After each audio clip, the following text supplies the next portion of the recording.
Hi guys, hope everyone's doing good. I've been just focusing on school, doing the same. Nothing very interesting. So for this composer report, I'm gonna be talking about Harry Partch and focusing on his piece of music called Two Studies of Ancient Greek Scales. So Harry Partch was born in June 24th, 1901 in Oakland, California. He was an American composer, theorist, instrument maker, and performer. He invented an approach to just intonation called monophony. He designed and constructed new and adapted instruments, developed notational systems, and trained performing groups. During the 1920s, he began to research intonation sparked by his discovery of Helmholtz on the sensations of tone.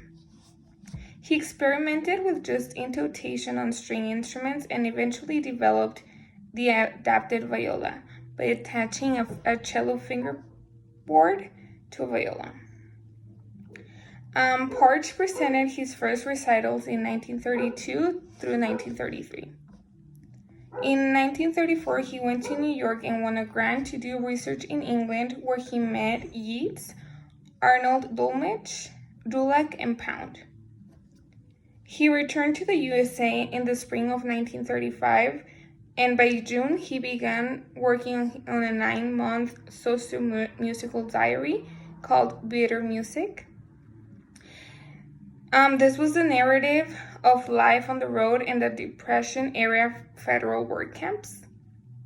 Partch nearly published this in the 1940s, but tried to destroy it.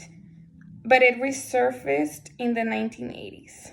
By 1941, he expanded his instrumentarium and began to compose for larger ensembles.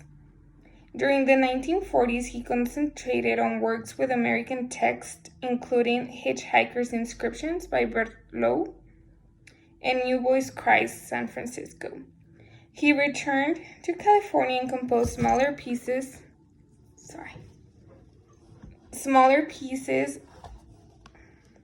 with a melancholy and his first monophonic music.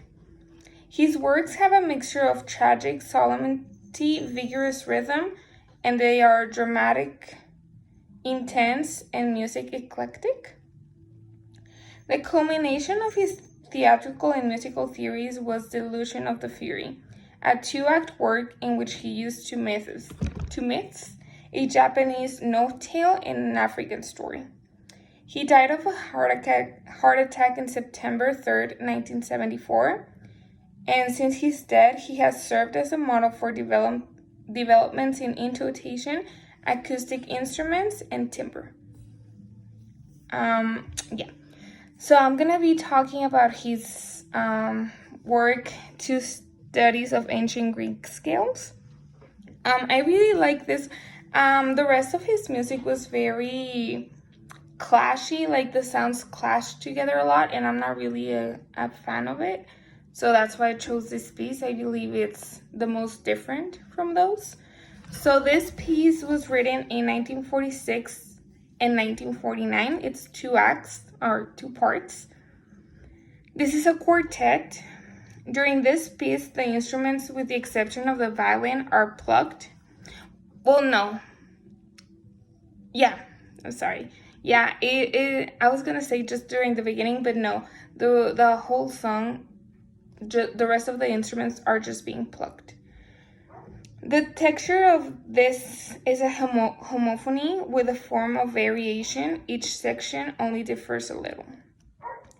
The motion is disjunct, has tonality, chords are consonants. The dynamics of this piece are piano. It's a very soft song.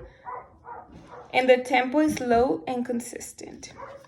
So my thoughts on this composer are that, like I said, his pieces are very different from this one.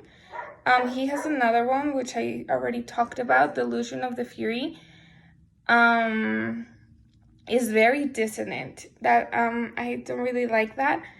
So I really enjoyed like seeing the difference between them. With the one I liked, the Two Studies of Ancient Greek Scales, and the Delusion of the Fury. I liked how they compared so much. They were so different. And I do not think we've heard anything similar to the two studies of ancient Greek scales, but I do believe we've seen examples of Delusion of the Fury. The dissonant sounds, I believe we've seen examples, but not the other one. Alrighty guys, hope everyone has a great week.